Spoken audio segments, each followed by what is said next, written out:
ॐ अज्ञानतिमिरान्धस्य ज्ञानाञ्जनशलाकया चक्षुरुन्मिलितं येन तस्मै श्रीगुरुवे नमः।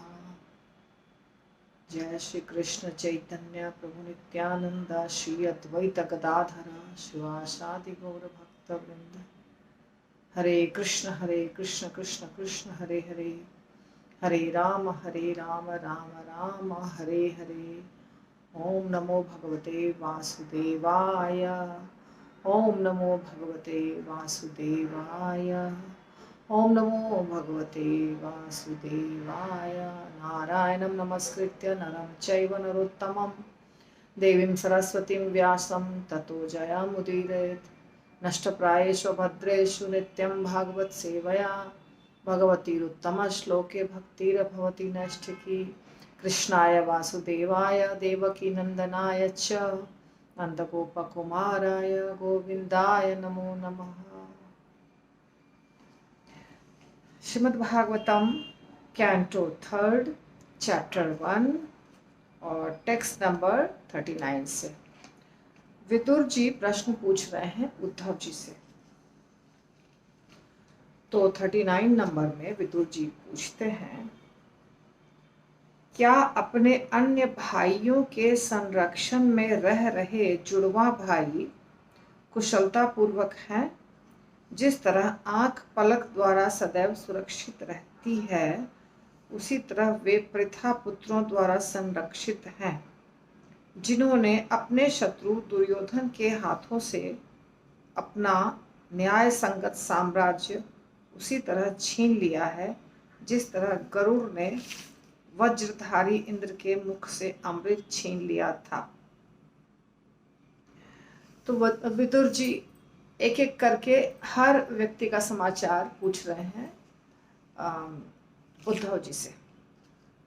अभी वो पूछ रहे हैं नकुल और सहदेव के बारे में। नकुल और सहदेव माद्री के पुत्र थे और ये तीन भाई कुंती माता के पुत्र थे। नकुल और सहदेव जुड़वा भाई थे। तो ये महाभारत का किस्सा है, तो इसमें ज़्यादा हमें डिटेल में जाना नहीं है। केवल हमें ये जानना है कि विदुर जी समाचार पूछ रहे हैं सबके बारे में, बस। हे स्वामी, क्या प्रथा अब भी जीवित हैं? वह अपने पितृविहीन बालकों के निमित्त ही जीवित रही, अन्यथा राजा पांडु के बिना उसका जीवित रह पाना असंभव था, जो कि महानतम सेनानायक थे और जिन्होंने अकेले ही अपने दूसरे धनुष के बल पर चारों दिशाएं जीत ली थी। पांडु महाराज जब उनकी मृत्यु हुई तो माद्री और कुंती दोनों थी पत्नियां, दोनों के छोटे छोटे बच्चे थे, परंतु माद्री अपने पति के साथ ही जो सती होता है ना, वैसा कर लिया था माद्री ने, पर कुंती माता नहीं हुई सती, क्योंकि बच्चों की देखभाल करनी थी। तो इसलिए ऐसा बता रहे हैं कि पांडु को श्राप मिला था, इसलिए पांडु की असमय मृत्यु हो गई। तो कुंती माता ने 5 बच्चों की देखभाल की। हे सौम्य, मैं तो एकमात्र उस धृतराष्ट्र के लिए शोक कर रहा हूँ जिसने अपने भाई की मृत्यु के बाद उसके प्रति विद्रोह किया। उसका निष्ठावान हितैषी होते हुए भी उसके द्वारा मैं अपने घर से निकाल दिया गया, क्योंकि उसने भी अपने पुत्रों के ही मार्ग का अनुसरण किया था। विदुर जी एकदम साफ साफ बता रहे हैं कि धृतराष्ट्र दुखी हैं। धृतराष्ट्र के लिए भक्त जो होते हैं ना, वो समझते हैं, उनके पास शास्त्र चक्षु होता है। शुद्ध भक्त के पास वो समझते हैं कि ये जीवात्मा अपने बद्धता के कारण बहुत परेशान है। यदि कोई आपके साथ झगड़ा कर रहा है, सपोज कोई आपके साथ झगड़ा कर रहा है, आपके साथ बुरा बर्ताव कर रहा है, इसका अर्थ ये नहीं है कि वो सिर्फ आपके साथ कर रहा है, वो सबके साथ कर रहा है वैसा, क्योंकि वो उसका स्वभाव बन गया है। वो अपने जीवन से परेशान रहता है। जो आपको झगड़ा करता हुआ दिखता है ना, वो अपने जीवन से भी परेशान रहता है। तो भक्त ये बात समझते हैं कि यदि ये पशु योनि में है, कोई जीवात्मा, कुत्ता है, बिल्ली है, कोई जीवात्मा मनुष्य में भी बहुत निम्न श्रेणी का है, तो वो दया के पात्र है। उससे उस उससे कुछ उम्मीद नहीं रखना है कि ये हमारा कुछ भला करेगा या मेरे साथ अच्छा बर्ताव करेगा, क्योंकि वो बहुत नीचे गिरा हुआ आदमी है। नीचे गिरा हुआ क्यों है? क्योंकि उसने पूर्व जन्म में ऐसे ऐसे कर्म किए हैं कि उसकी चेतना वैसी है।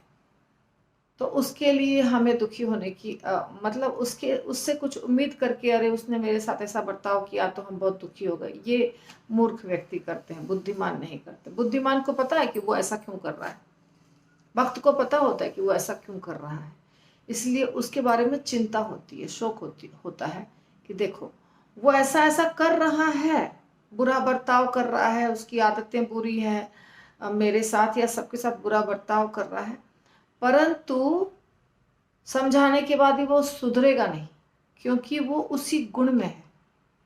व्यक्ति का बर्ताव उसके गुणों के कारण होता है। तमोगुण, रजोगुण जब हावी होते हैं तो उसका बर्ताव बहुत बुरा होता है। गुण से हम उसको नहीं निकाल सकते।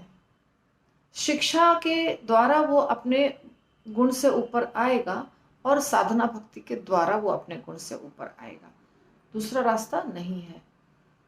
तो धृतराष्ट्र ने जो भी बोला या दुर्योधन ने जो भी बोला, उसके बाद से विदुर जी को कुछ बुरा लगा, छोड़ दिया इंटेलिजेंस के बल पे, पर कुछ ऐसा नहीं लगा कि धृतराष्ट्र को ऐसा करना चाहिए था और मेरे साथ बुरा बर्ताव किया तो मैं भी उसके साथ टिट फॉर टैट करूं। नहीं, दुख हो रहा है कि मेरा भाई कैसा गलत बर्ताव किया, और वो ऐसा गलत बर्ताव क्यों कर रहा है? क्योंकि वो अपने पुत्र के ही रास्ते पर चल रहा है। हमें किसके रास्ते पर चलना चाहिए? देखिए, रास्ता जीवन में हमें जो भी करना है वो हम अकेले ही डिसाइड करने के लिए है।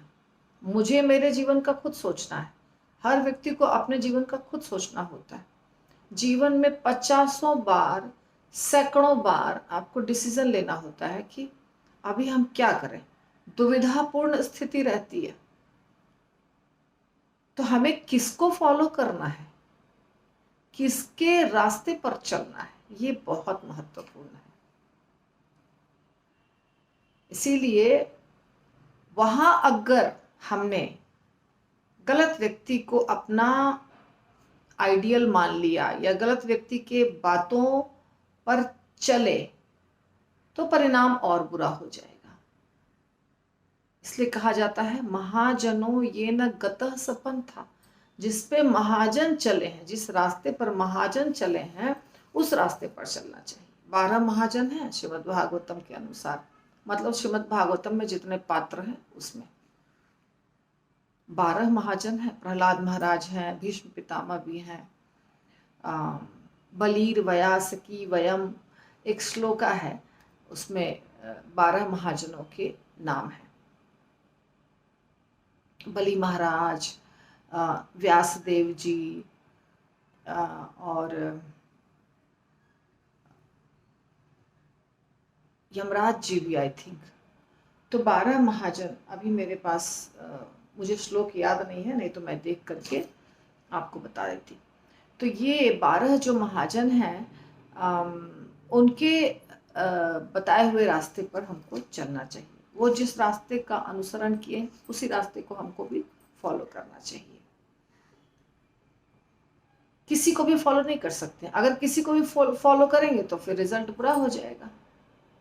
तो धृतराष्ट्र ने क्या किया? धृतराष्ट्र को किसकी बात माननी चाहिए थी? धृतराष्ट्र को एक तो गुरु होने चाहिए अच्छे, जैसे उनके गुरु भी शायद सही शिक्षा नहीं दिए, या सब उसी पार्टी में थे। द्रोणाचार्य, कृपाचार्य सब उनके साथ ही थे।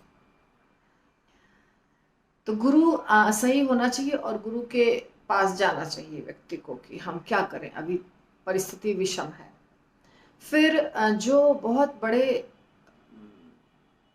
भक्त होते हैं, जो डिसीजन सही ले सकते हैं, उनसे पूछना चाहिए कि अभी हम क्या करें, हमारे जीवन में जो समस्या आ गई है, जो जिसका चरित्र खराब है, जो हर समय गलत कार्य कर रहा है, उससे डिसीजन उसकी सहायता लेंगे। जैसे कंस ने भी ये काम किया था। कंस ने देवकी और वसुदेव को पहले जेल से निकाल दिया, जेल में रखा, फिर बाद में जेल से उन्होंने उसने निकाल दिया जब पहला बच्चा नहीं, 6 को तो मार डाला था। पहली बार भी उसे लगा था कि हाँ, इसे तो इसके 8वें संतान से मुझे समस्या है, बाकी 7 से तो समस्या है नहीं, तो हम क्यों रखेंगे जेल में। तो फिर ऐसा कहते हैं कि नारद मुनि ने उसे शिक्षा दिया, ऐसा ऐसा जो भी, कि कोई भी 8वां हो सकता है, ऐसा सीरियल में दिखाया, मुझे नहीं पता क्या वास्तव में नारद मुनि ने क्या कहा। और जब दुर्गा माता प्रकट हुई थी, तभी भी उनको लगा था कि कंस को लगा कि भविष्यवाणी जो आकाशवाणी हुई थी वो भी गलत होता है, क्योंकि बोला था 8वां पुत्र होगा, पर ये तो एक बच्ची थी और आकाश में उड़ गई, तो शायद सब कुछ गलत होता है। ऐसा कई बार कंस को लगा था। अच्छी मंत्रणा जब मिलती थी, जब वसुदेव जी उसको समझाए कि तुम्हें तो मेरे पत्नी से कोई खतरा है नहीं, तुम्हें तो तुम्हारी बहन से कोई खतरा है नहीं, तुम्हें तो तुम्हारे बहन के बच्चों से खतरा है, जब बच्चा होगा तब हम देखेंगे, तब हम तुमको दे देंगे बच्चा। लेकिन जब वो अपने दरबार में जाता था, तो वहां उसके जो सब सहायक थे, मंत्री वगैरह सब, वो सब असुर थे। ये जो आप नाम सुनते हैं, बकासुर, अघासुर, पूतना, अरिष्टासुर, ये सारे जो असुर थे, ये सब उसके दोस्त थे कंस के।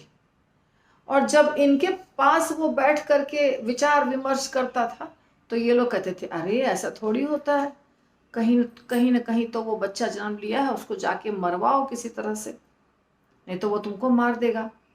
तो मंत्रणा जब हम गलत व्यक्ति से लेते हैं, एसोसिएशन जब हम गलत व्यक्ति का करते हैं, तो फिर संभावना नहीं है कि कुछ उपाय होने वाला है।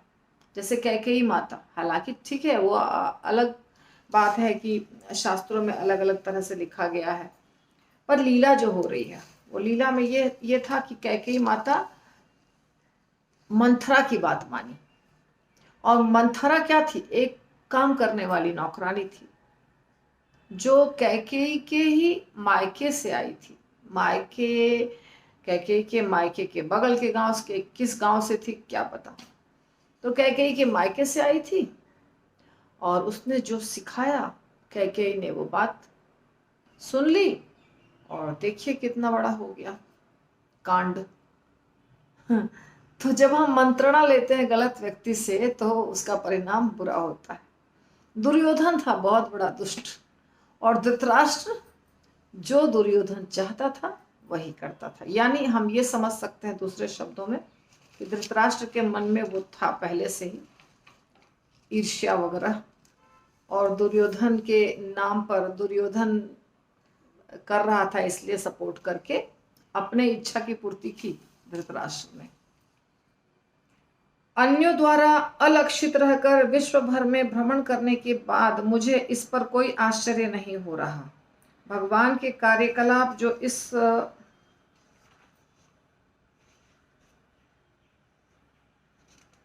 सही है, जो इस मर्त्यलोक के मनुष्य जैसे हैं, अन्यों को मोहित करने वाले हैं, किंतु भगवान की कृपा से मैं उनकी महानता को जानता हूँ, अतएव सभी प्रकार से सुखी हूँ। तो मैंने आपको बताया कि विदुर जी शुद्ध भक्त थे, बहुत अच्छे भक्त थे। इसीलिए अच्छा जो भक्त होता है, जिसे ज्ञान होता है, जिसे अनुभूति होती है,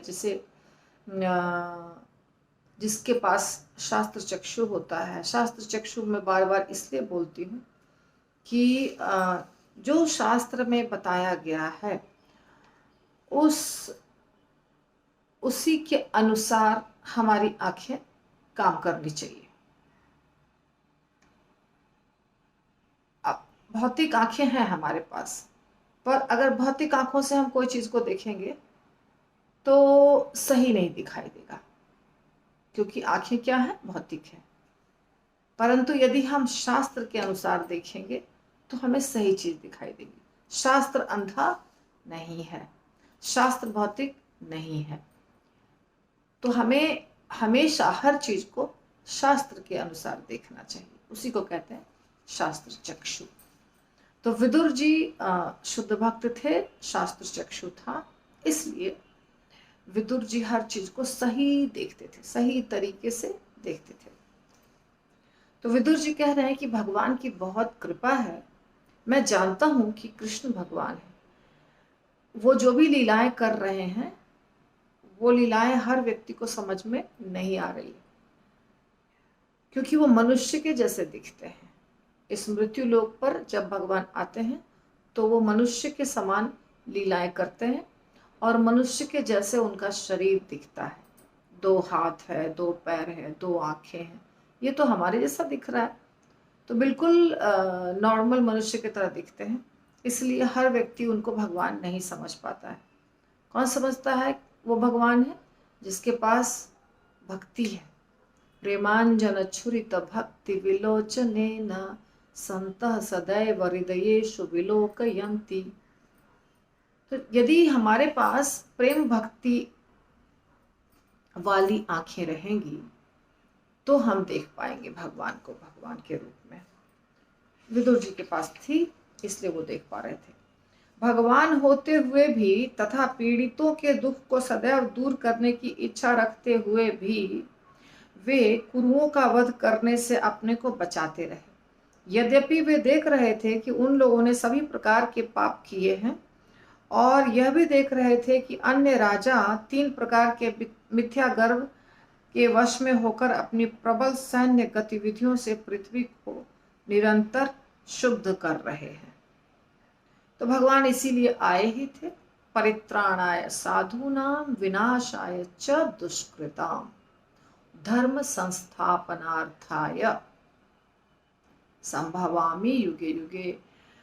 पापियों का नाश करने के लिए, धर्म की पुनः स्थापना करने के लिए और भक्तों को प्रसन्न करने के लिए, साधुओं की रक्षा करने के लिए। मुख्य कार्य उनका होता है साधुओं की रक्षा। साथ साथ में असुरों का वध भी कर देते हैं, क्योंकि पृथ्वी माता गई थी, रिक्वेस्ट की थी कि भार बहुत बढ़ गया है भगवान, क्या करें, अब बर्दाश्त नहीं होता है, इतने ज़्यादा असुर हो गए हैं, मेरे शरीर के ऊपर सारे असुर मचा रहे हैं कोहराम, तो उनको कुछ करिए। और मेंटेनेंस का जो कार्य है, पालन करता, वो भगवान का है। तो मेंटेनेंस का मतलब क्या होता है? जैसे आपके घर में वॉशिंग मशीन है, फ्रिज है, टीवी है, कुछ भी घर में जितनी चीज़ें होती हैं वो सब सही ढंग से कार्य करनी चाहिए। यदि कुछ टूट फूट जाता है तो आप मैकेनिक को बुलाते हैं, फिर मैकेनिक ठीक करता है, उसके बाद फिर वो कार्य करने लग जाता है। इसी प्रकार इस दुनिया में भगवान ने एक व्यवस्था बनाई है। ब्रह्मा जी ने सृष्टि की है, बहुत सारे प्रजापति ने बच्चे पैदा किए हैं, और मनु महाराज का शासन हो रहा है। यहाँ पे हमें दिखते नहीं है, मनु महाराज अपने ऊपर किसी लोक में रहते हैं, तो उनका शासन चल रहा है। ग्रह नक्षत्र तारे चंद्रमा सूर्य ये सब प्रकृति है, प्रकृति के अलग अलग रूप हैं जो भगवान की आज्ञा से व्यवस्थित ढंग से चल रहे हैं। ऐसा तो नहीं होता है कि सुबह हुई पर सूरज नहीं निकला। सुबह हुई का मतलब यदि सूरज के निकलने का टाइम है 6 बजे, 6:30 बजे, जो भी, जहाँ पर 5:30 बजे, तो उस समय आप उठिए, आपको सूरज दिख जाएगा। ऐसा नहीं होता है कि आज सूरज नहीं निकला, कल नहीं निकला, 2-4 दिन के बाद निकलेगा, ऐसा होता है क्या? नहीं, समय पे निकलता है सूरज, समय पे डूबता है, समय पे सब कुछ होता है। तो ये व्यवस्था भगवान ने बनाई है। इसके साथ साथ वर्णाश्रम धर्म बनाया है मनुष्यों के लिए कि ये 4 वर्ण और 4 आश्रम हैं, तुम लोग इसका पालन करना। वेदों को और जो वैदिक साहित्य हैं उनको भी भगवान ने यहाँ पे भेजा है, खुद भी अवतार लेकर के विग्रह के रूप में, अर्चा विग्रह के रूप में। तो इतनी सारी व्यवस्था कर दी है भगवान ने, पर फिर भी उसमें थोड़ी गड़बड़ी हो जाती है। व्यवस्था चल रहा है और उसमें गड़बड़ी हो जाती है। तो फिर उस गड़बड़ी को ठीक करने के लिए भगवान को आना पड़ता है। कभी बिना आए करते हैं, ठीक, थोड़ा थोड़ा मेंटेनेंस, लेकिन जब बहुत ज्यादा हो जाता है तब खुद आते हैं। वो पालन करता है, इसलिए वो आते हैं और सब ठीक से चलने लगता है, फिर चले जाते हैं। तो यदि राजा असुर हो गया है, जैसे कंस राजा बन गया है ना, कंस राजा बन करके और गद्दी पर बैठ गया, रावण राजा बन करके गद्दी पर बैठ गया, तो व्यवस्था कैसी रहेगी आप अनुमान लगा लीजिए। पूरे देश में, पूरे पृथ्वी पर क्या होगा। उसी तरह बाली सुग्रीव था, तो बाली बहुत बदमाश था, सुग्रीव के पत्नी को भी अपने पास रख लिया था गुफा में। तो ऐसे कर करके सब जगह असुर राजा बन जाते हैं, और जो ब्राह्मण होते हैं, जो पंडित होते हैं, जो भक्त होते हैं, उनको घर से बाहर निकाल देते हैं। वो रोड पे इधर उधर घूम रहे हैं। रावण के समय में जितने भी यज्ञ करने वाले ऋषि मुनि थे, तपस्या करने वाले ऋषि मुनि थे, वो त्राहिमाम मचा रहे थे। सब वो परेशान थे, त्राहिमाम कर रहे थे, परेशान उनको रावण के सब जो पार्षद थे वो कर रहे थे। और जब वो यज्ञ करते थे तो ऊपर से मल मूत्र हड्डी खून पीप सब फेंकते थे ताकि उनका यज्ञ नष्ट भ्रष्ट हो जाए। क्यों? क्योंकि रावण को दुश्मनी थी किससे? विष्णु से। तो जितने असुर होते हैं उनको सबको विष्णु से दुश्मनी होती है, भगवान विष्णु से। इसीलिए वो सताते हैं उनको जो भगवान विष्णु को यज्ञ में कुछ अर्पित करते हैं। अरे भगवान विष्णु को शक्ति मिल रही है, तुम घी चढ़ा रहे हो, दूध चढ़ा रहे हो, तुम अभिषेक कर रहे हो, तुम मंत्रों का उच्चारण कर रहे हो, इससे तो शक्तिशाली हो रहा है विष्णु। तो विष्णु के शक्ति को कम करना है तो क्या करना पड़ेगा? जितने लोग माला कर रहे हैं उन सबको मार डालो, जितने लोग तपस्या कर रहे हैं उनकी तपस्या को भंग कर दो, जितने लोग यज्ञ कर रहे हैं उस यज्ञ को जूठा कर दो, गंदगी उसमें डाल दो। तो ये सब कर दोगे तो विष्णु को कुछ मिलेगा नहीं, और जब विष्णु को कुछ मिलेगा नहीं तो विष्णु हो जाएगा कमजोर। जब विष्णु कमजोर हो जाएगा तो हम उसको मार देंगे। ये है प्लानिंग असुरों की। इसी पर असुर कार्य करते हैं। तो जब बहुत सारे असुर हो जाते हैं तो भगवान क्या करते हैं? एक बार आते हैं, सफाया कर देते हैं सबका, और फिर अच्छे अच्छे लोगों को राजा बनाकर गद्दी पर बैठा देते हैं। फिर कुछ सालों तक व्यवस्था ठीक चलती है, फिर गड़बड़ी हो जाती है, फिर भगवान को आना पड़ता है। ये है पालन करने का तरीका। तो भगवान आते हैं और ये सब करते हैं। तो यहाँ पे कि ऐसा कह रहे हैं विदुर जी कि भगवान कृष्ण नहीं चाह रहे थे कि कुरुओं का वध हो। वो कोशिश कर रहे थे कि शांति हो जाए, ये लोग दे दें उसको राज्य। वो तो पांचों भाई छोटा सा राज्य मांग रहे, 5 गांव मांग रहे थे कि हमको 5 गांव ठीक है, हमको खाली अपना खाना पीना चल जाए, भजन करेंगे हम। भक्त को तो इतना ही चाहिए। वो सब 5 भक्त थे। उनको ये नहीं था कि मुझे बहुत बड़ा विशाल राज्य चाहिए, मुझे राजा बन करके उसमें राजगद्दी पर बैठना है, शासन करना है। उनको लगा कि नहीं, वो सब छोड़ दो, जब हमने सब गंवा दिया तो अभी हमको सिर्फ जीने के लिए 5 गांव दे दो। 5 गांव में हम खेती करेंगे, गाय रखेंगे, बैल रखेंगे और भजन कीर्तन करेंगे, बस खत्म हो गई बात। पर वो 5 गांव भी देने के लिए तैयार नहीं हुआ। सुई के नोक के ऊपर जो जमीन है उतना भी नहीं देंगे। तो जब सिर के ऊपर से पानी जाता है तो क्या होता है? फिर विनाश काले विपरीत बुद्धि। तो भगवान तब आ जाते हैं, ठीक है तुम करो जितना करना है। वही है वही जो राम रचि राखा। अंत में वही होगा जो भगवान की इच्छा होगी। तो भगवान बहुत कोशिश किए, परंतु ये सब जो दुष्ट राजा थे, 3 प्रकार के मिथ्या गर्व के वश में होकर वो सब निरंतर पृथ्वी को क्षुब्ध कर रहे थे। 3 प्रकार की संपत्तियां यहाँ पे प्रभुपाद लिखे हैं। धन, शिक्षा और अनुयायियों के कारण गर्वित हो उठे थे और सैन्य बल की गतिविधियों से पृथ्वी को लगातार शुद्ध बना रहे थे। भगवान इस ताक में थे कि वे सभी कुरुक्षेत्र की युद्ध भूमि में एकत्र हों और उन सबका एक साथ सफाया कर दिया जाए। तो भगवान होलसेल में करते हैं, एक दो को नहीं मारते हैं। एक दो को मारेंगे तो कब तक चलेगा। कभी कभी आप देखते हैं ना, सुनामी आता है, टॉर्नेडो आता है, भूकंप आता है, या तो ट्रेन एक्सीडेंट होता है, प्लेन क्रैश होता है, और एक बार में, जैसे अभी कोरोना आया, तो एक बार में सैकड़ों और हजारों की संख्या में लोग खत्म हो जाते हैं। तो ये अपने आप नहीं हो जाता है, वो सारे लोग वहां जमा होते हैं जिनको मरना होता है, वही सारे लोग वहां जमा होते हैं। इन सबको मरना है एक साथ और खत्म। तो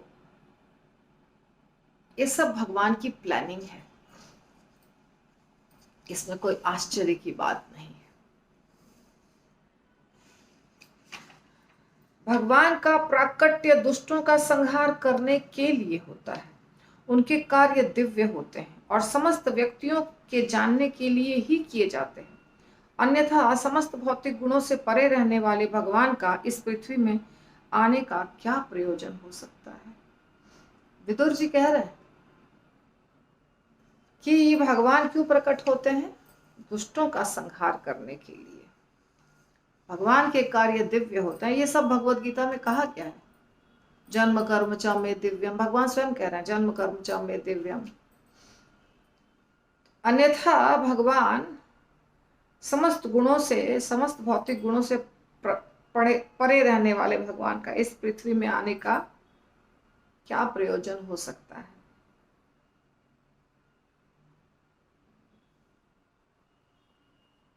नमाम कर्माणि लिम्पति न मे कर्म फले स्पृहा इति माम यो अभिजानाति कर्म भी न स बध्यते।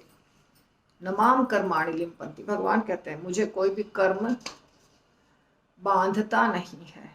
कर्म के बंधन में भगवान नहीं फंसते हैं, मनुष्य फंसते हैं कर्म के बंधन में। भगवान तीनों गुणों से परे हैं। तो भगवान किस लिए आते हैं, वही दुष्टों का संहार करने। ये विदुर जी की कथन है। वैसे अभी तुरंत हमने चर्चा की कि भगवान किस लिए आते हैं। अतएव हे मित्र, उन भगवान की महिमा का कीर्तन करो जो तीर्थ स्थानों में महिमा मंडित किए जाने के निमित्त हैं। वे अजन्मा हैं, फिर भी ब्रह्मांड के सभी मार्गों के शरणागत शासकों पर अपनी अहेतुकी कृपा द्वारा वे प्रकट होते हैं। उन्हीं के हितार्थ वे अपने शुद्ध भक्त यदुओं के परिवार में प्रकट हुए। तो भगवान का कीर्तन करो, विदुर जी शिक्षा दे रहे हैं कि भगवान का कीर्तन करना चाहिए। और भगवान अपने भक्तों के हित के लिए प्रकट हुए हैं। यदुवंश में शुद्ध भक्त यदुओं के परिवार में शुद्ध भक्त थे वहां, यदुगण, यादवगण। तब तो ये चैप्टर समाप्त हुआ। थोड़ा सा और हम कर लेते हैं। दूसरा अध्याय जो है, ये पहला अध्याय था, दूसरा अध्याय भगवान कृष्ण का स्मरण। शुकदेव गोस्वामी कह रहे हैं, श्री शुक उवाच इति भागवतः पृष्टः शत्रावार्ता प्रियाश्रयां प्रति वक्तुं न चोत्सेह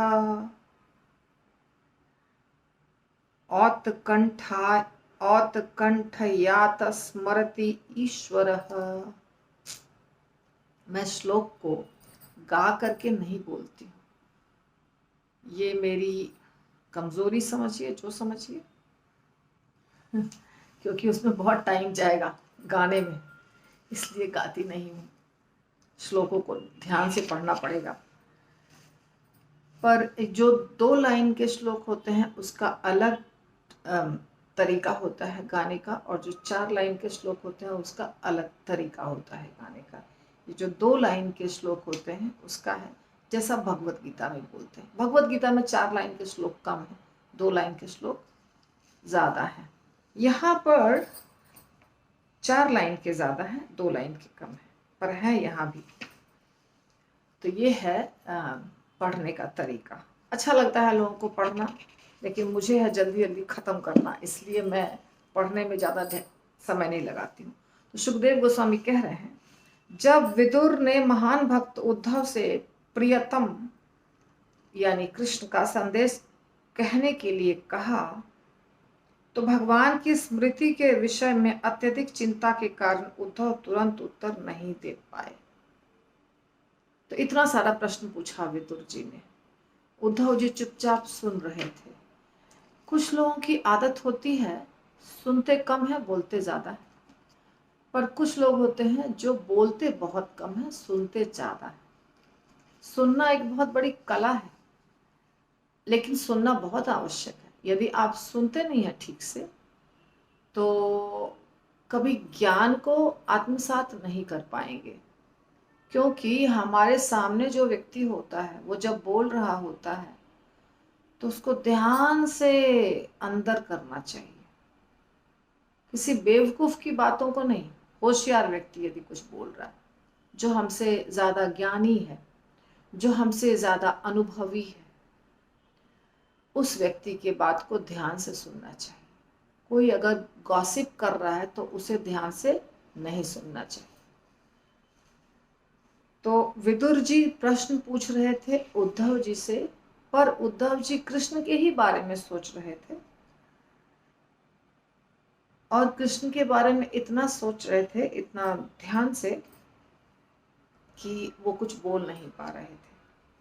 वे अपने बचपन में ही जब 5 वर्ष के थे तो भगवान कृष्ण की सेवा में इतने लीन हो जाते थे कि जब उनकी माता प्रातःकालीन कलेवा करने के लिए बुलाती तो वे कलेवा करना नहीं चाहते थे। 5 साल की उम्र में उद्धव जी और कृष्ण दोस्त थे। दोनों करीब करीब बराबर उम्र के थे, दिखते भी थे करीब करीब एक जैसे ही।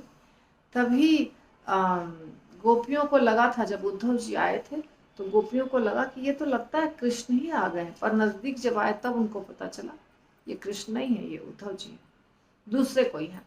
तो उद्धव जी भगवान की सेवा में इतने व्यस्त हो जाते थे 5 साल की उम्र में, कि जब माता बोलती थी चलो कलेवा यानी नाश्ता, जिसको हम नाश्ता कहते हैं, तो उनको टाइम नहीं रहता था कि जाके नाश्ता कर पाए, वो नहीं चाहते थे करना। इस तरह उद्धव अपने बचपन से ही लगातार कृष्ण की सेवा करते रहे और उनकी वृद्धावस्था में सेवा की वह प्रवृत्ति कभी शिथिल नहीं हुई। जैसे ही उनसे भगवान के संदेश के विषय में पूछा गया, उन्हें तुरंत उनके विषय में सब कुछ स्मरण हो आया। वृद्धावस्था, अभी उम्र ज़्यादा हो गई है, इसलिए अब भगवान कृष्ण की बात अलग है। वो उनकी उम्र कितनी भी हो जाए वो दिखते हैं 16 साल के, पर उद्धव जी यहाँ, ऐसे तो उद्धव जी भी भगवत धाम में ही रहने वाले भक्त हैं। ये कोई साधारण व्यक्ति नहीं है, गोलोक धाम में रहने वाले भक्त हैं, पर यहाँ पर उन्हें वृद्ध बताया जा रहा है। इस दुनिया में जब वो रह रहे थे तो वृद्धावस्था में थे, परंतु जब पूछा उनसे विदुर जी ने तो उन्हें तुरंत सारी बातें स्मरण आ गई कि हाँ, कृष्ण ने क्या क्या किया है, क्या क्या सब कुछ, सब उनके दिमाग में फटाफट घूमने लगा। वे क्षण भर के लिए मौन हो गए, उनका शरीर तनिक भी हिला डुला नहीं। वे भक्ति भाव में भगवान के चरण कमलों के स्मरण रूपी अमृत में पूरी तरह निमग्न हो गए और उसी भाव में वे गहरे उतरते दिखने लगे। जब आप किसी से बहुत प्यार करते हैं तो उसके बारे में जब चर्चा होती है तो आप उसके साथ बिताए गए समय उसके साथ जो लीलाएं हुई हैं वो सब में खो जाते हैं और अलग भाव हो जाता है। साधारण व्यक्ति की बात कर रही हूँ। और जब यहाँ भगवान की बात हो रही है तो भगवान की लीलाएं और भगवान के जो भी थे वो तो खैर अतुलनीय है। तो उद्धव जी भगवान के सोच में, भगवान की लीलाओं में, भगवान के स्मरण में पूरी तरह से डूब गए थे। तो किस में डूबे थे? तो उसकी तुलना कर रहे हैं अमृत से। चरण कमल के स्मरण रूपी अमृत में डूब गए थे उद्धव जी, निमग्न हो गए थे। विदुर ने देखा कि उद्धव में संपूर्ण भावों के कारण समस्त दिव्य शारीरिक परिवर्तन उत्पन्न हो आए हैं और वे अपनी आंखों से विछोह के आंसुओं को पोंछ डालने का प्रयास कर रहे हैं। इस तरह विदुर यह जान गए कि उद्धव ने भगवान के प्रति व्यापक प्रेम को पूर्ण रूपेण आत्मसात कर लिया है। तो विदुर जी ने देखा कि उद्धव के अंदर भाव के पूरे लक्षण प्रकट दिख रहे हैं। नाटक नहीं है ये सच्चाई है।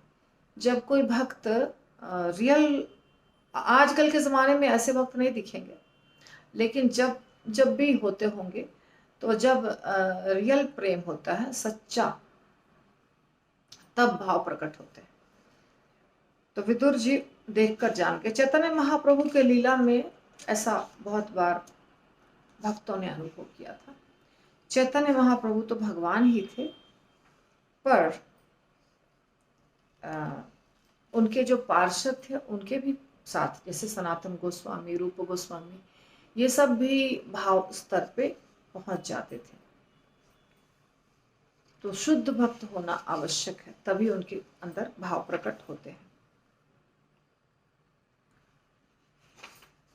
महाभागवत उद्धव तुरंत ही भगवान के धाम से मानव स्तर पर उतर आए और अपनी आंखें पोंछते हुए उन्होंने अपनी पुरानी स्मृतियों को जगाया तथा वे विदुर से प्रसन्न चित्त होकर बोले। तो जब वो अलग भाव में थे, अलग अवस्था में पहुंच गए थे, तो थोड़ा समय बीतने के बाद उनको होश आया कि मेरे से कुछ पूछ रहे हैं विदुर जी। तब वो आए धरातल पर, अर्थात अब इस दुनिया में रह रहे हैं। यहाँ पर कुछ अलग चीजें होती है, मर्त्य लोक है, ये गोलोक धाम नहीं है। ऐसा होता था।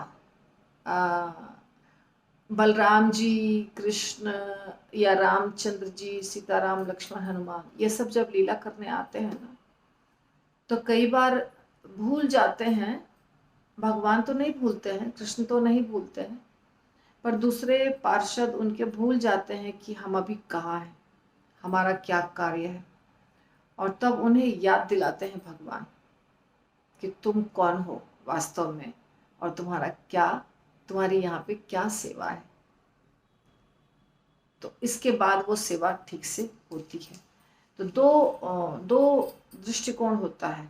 एक होता है दृष्टिकोण या अवस्था, एक होता है अंतर्मुखी, एक होता है बहिर्मुखी। अंतर्मुखी स्थिति में जब कोई भक्त पहुंच जाता है तो वो उसका बिहेवियर अलग प्रकार का हो जाता है। फिर थोड़े समय के बाद बहिर्मुख होता है। ये दशा की बात कर रही हूँ। तो जब बहिर्मुख होता है तो उसे याद आती है कि ओ मैं अभी कहाँ हूँ, मुझे अभी क्या करना है, और फिर वो उसका व्यवहार बदल जाता है।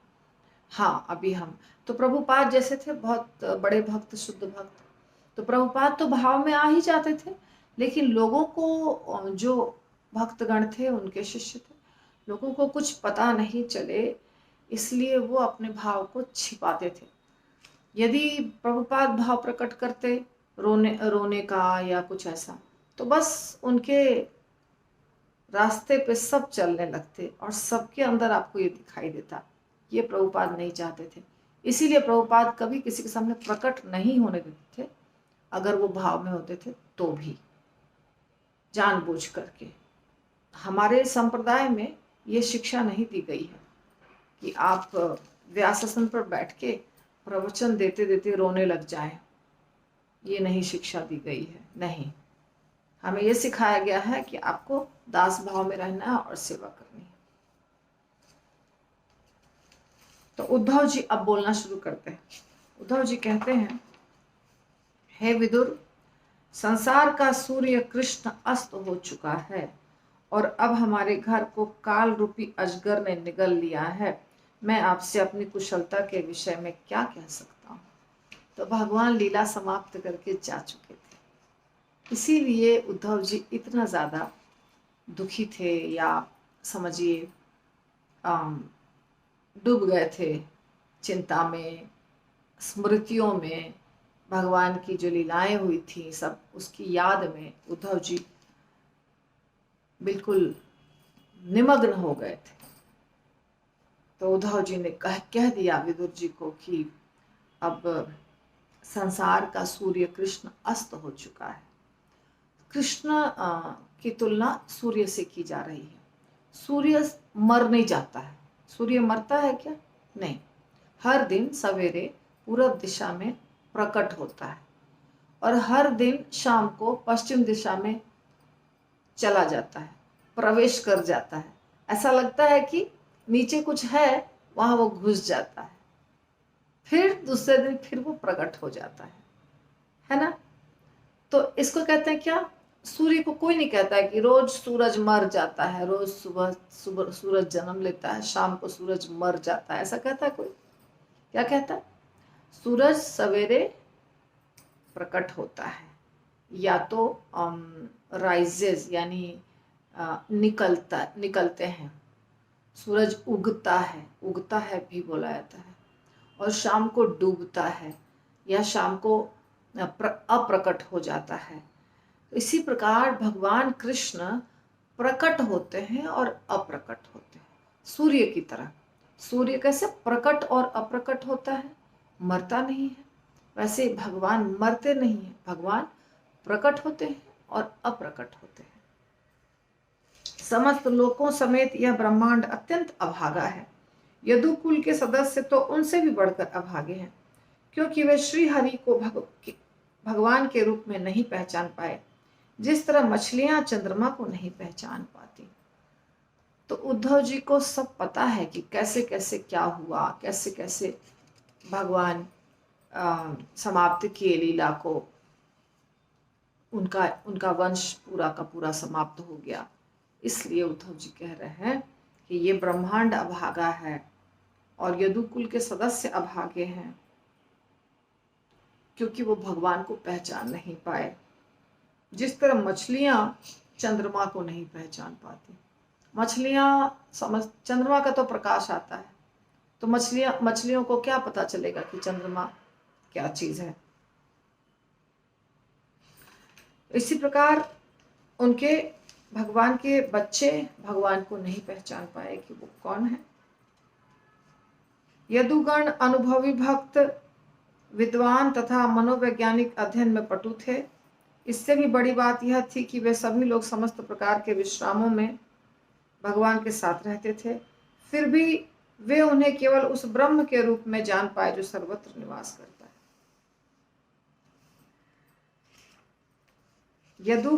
यदुवंशी उनके बारे में कह रहे हैं, वो अनुभवी भक्त थे। सीनियर डिवोटीज को कहते हैं एक्सपीरियंस्ड। अनुभवी भक्त थे, विद्वान थे और मनोवैज्ञानिक अध्ययन में भी पटु थे।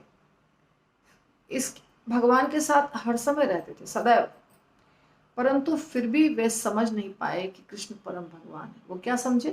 कृष्ण परमात्मा है, ब्रह्म है, इतना ही समझे। भगवान की माया द्वारा मोहित व्यक्तियों के वचन किसी भी स्थिति में उन लोगों की बुद्धि को विचलित नहीं कर सकते जो पूर्णतया शरणागत हैं। अर्थात यदुगण पूर्णतया शरणागत नहीं थे। यहाँ कहने का मतलब है, भगवान की माया द्वारा मोहित व्यक्तियों के वचन किसी भी स्थिति में उन लोगों की बुद्धि को विचलित नहीं कर सकते जो पूर्णतया शरणागत हैं।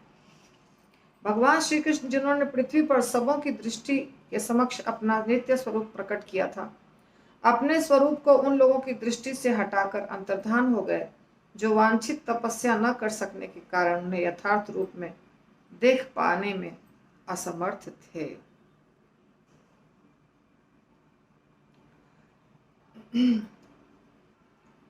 भगवान श्री कृष्ण पृथ्वी पर सबों की दृष्टि के समक्ष अपना नित्य स्वरूप प्रकट किया।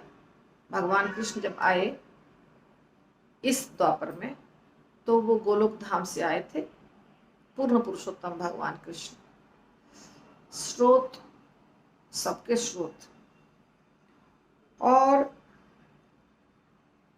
फिर भी उनके स्वरूप को सब लोग जान नहीं पाए और अपने स्वरूप को उन लोगों की दृष्टि से हटाकर अंतर्धान किया जो उन्हें यथार्थ रूप में नहीं देख सकते थे, असमर्थ थे। अब 45 मिनट्स हो चुका, 46 मिनट्स, तो अब यहाँ पे हम रोकेंगे, है ना।